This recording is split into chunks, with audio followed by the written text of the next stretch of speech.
Make It Yourselfers. Today I'm going to share a fun project to make a pepper oil.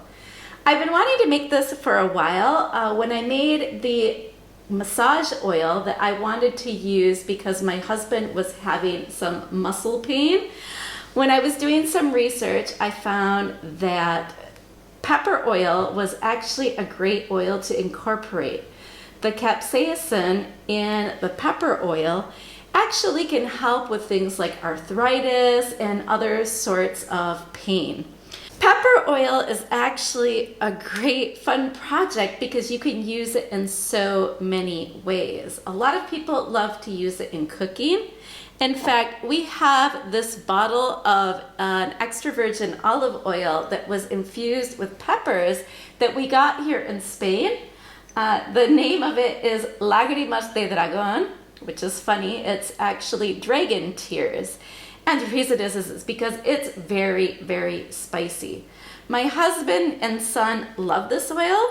We've had this for a very long time, and you will see that very little has been used. And that's because just several drops of this oil is enough to make something very, very spicy. So they really love this oil. I don't use it as much. I mostly meat-based, and I don't use a lot of other oils. But I do think it's a lot of fun, and I have tried it, and I do understand why they love this so much.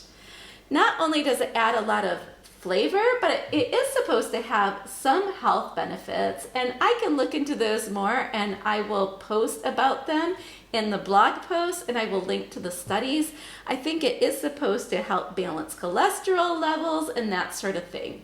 But I haven't done a lot of research into the internal use for this, as the main reason that I want to make this is for cosmetics. Because I might be incorporating this into a massage oil, I want to use a liquid oil for this. I was thinking of maybe using coconut oil, but you can see that even though we are entering spring and it is warmer out, my coconut oil is still quite solid. And here in Spain, it is solid most of the year. So until we hit those summer months, it's not very practical for a massage oil. But if you're going to be making a balm or a lotion, it really doesn't matter. And you can definitely use coconut oil. For this project, obviously, you're going to want some sort of chili pepper. I have these dried chili peppers, and I also think it's best to use dried for this project. We are going to be infusing this with oil, and anytime that you use something that is not dry and has moisture in it, you are just making it more probable that you could end up with some sort of bacterial or mold growth in your product, and we don't want that sort of thing. So if we can use a dried pepper, we can mostly avoid that issue. That said, when we are macerating this, I do like to shake it up or move it, stir it once a day or so while this process is going on. And that just keeps anything from floating on the top, getting any sort of mold. If there is any condensation on the lid for any reason, that sort of thing can cause mold growth. And I want to avoid that. So the best way to do that is to use a very dry pepper, and just make sure everything is dry before you start. And then also, if you shake it, you move it, you just keep anything from floating on the surface, that will also help. When it comes to oils, normally I would say to use something that is light in color, light in scent, something that has a great shelf life. Those are the best oils, because if you have something with a longer shelf life, that means that your finished product will also have a longer shelf life. In this case though, I am planning on using an extra virgin olive oil. Normally I would say to use a lighter oil for this, but I have so much of this right now. I live here in Spain, and I've had several people gift me large jugs of extra virgin olive oil. And since I've been following a more meat-based diet lately, I don't use it as much. I've been using more butter, ghee, tallow, lard, and that sort of thing. So I've been wanting to use up some of this oil in projects like making some more liquid Castile soap, maybe some other bars of pure Castile soap. We shall see. But in this case, I am going to use this for making my pepper oil. Again, the reason I'm choosing this is because I happen to have a lot of it. We have already tried this oil, which is an extra virgin olive oil with peppers, and my family really loves it. So we will see if I get to the same color when I make mine. But this has been very popular at our house, so I'm really excited to see if I can make something that's similar to that. But other choices, again, are something like a coconut oil. You can use a sunflower oil. I don't recommend sunflower oil for cooking with, even any sort of internal use of sunflower oil. I don't recommend using seed oils, but you know, to each their own. I don't have a huge problem with it for cosmetics, and it's actually a non-comedogenic oil, so it's nice for people with issues with acne. The only issue that I have with sunflower oil is the possible iffy extraction method of it. I'm not sure how many chemicals are left over through the process of trying to get the oils out of a sunflower seed. But again, I don't have an issue with using it. Other oils you can use are sweet almond oil, a castor oil. Castor oil, though, is very viscous. It's very thick. It can feel kind of sticky. So you might want to mix it with another oil. And basically anything like a jojoba oil. I laugh because I have been corrected on the pronunciation of that. Living here in Spain, it actually is pronounced jojoba. But I had been taking British courses online for fabrication of cosmetics, and actually in British they do say the J sound, and it's jojoba, jojoba oil. And I kind of mixed them all up and called it jojoba, but I guess in the US people do pronounce it the more Spanish way, jojoba. So pronounce it however you like. It's a great oil, which isn't even really an oil, it is a wax, but it's great for any sort of infusion of any sort of herb or spices because it has a very mild scent, very mild color, and it's very shelf stable. The only problem with it is it's kind of on the more expensive side. So it really depends what you want to use this for.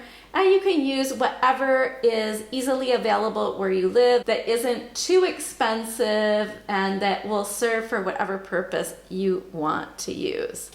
So again, I'm going to be using the extra virgin olive oil. This is a really simple project. There are several ways we can do this. We can use it with heat. We can, some people prefer to keep this in a dark, cool area for a longer period of time. I don't have an issue keeping it out in the sun to get the warmth from it for a little bit shorter period of time. It will also depend on how stable your oil is, what type of oil you're using.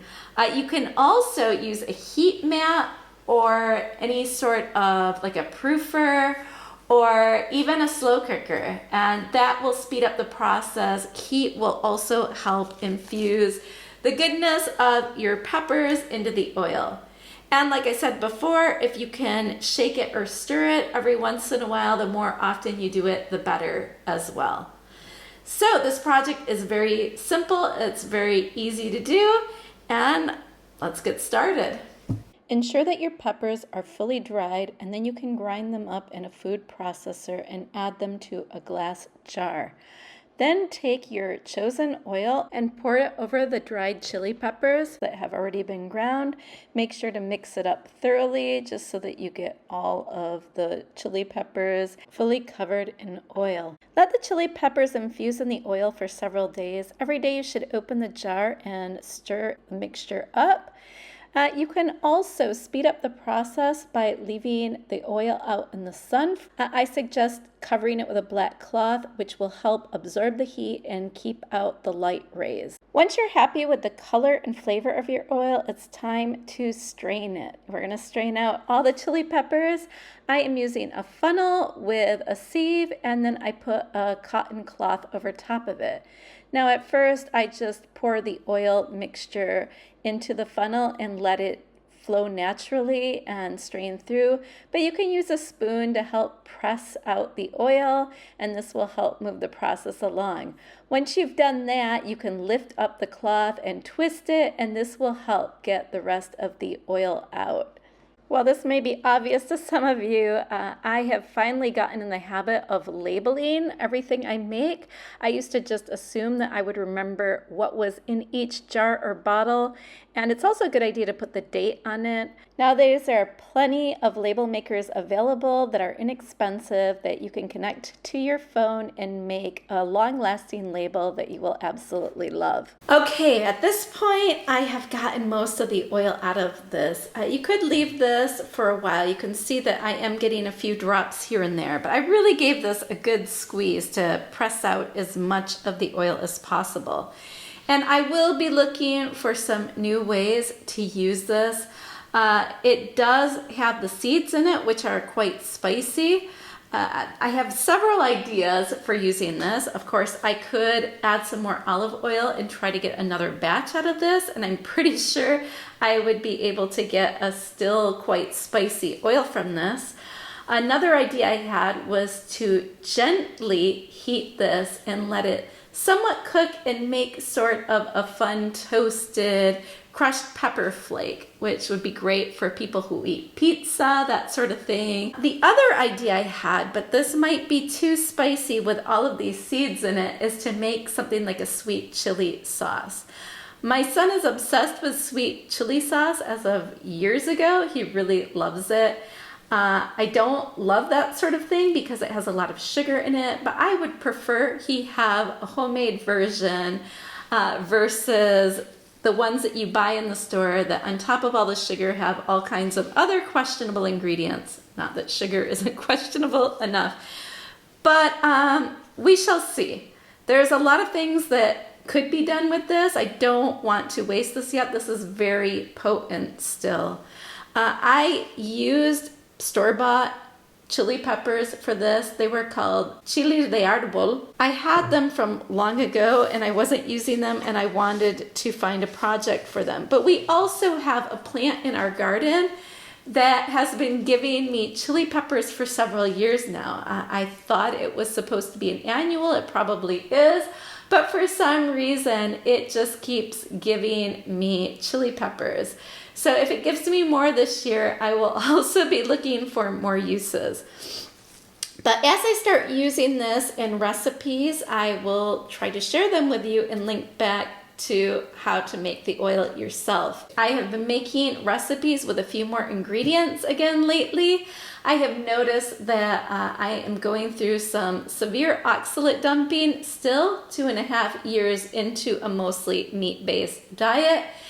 And I can calm that a little bit when I add a few things with oxalates in it. So one of the things that I have been incorporating again periodically is something like tomato sauce or tomato paste in small amounts. I don't want to overdose on oxalates, but having a small amount does seem to help relieve the symptoms of oxalate dumping. So I will likely share a recipe for a butter chicken with you soon. Somebody was asking me for that on Instagram, or maybe it was TikTok.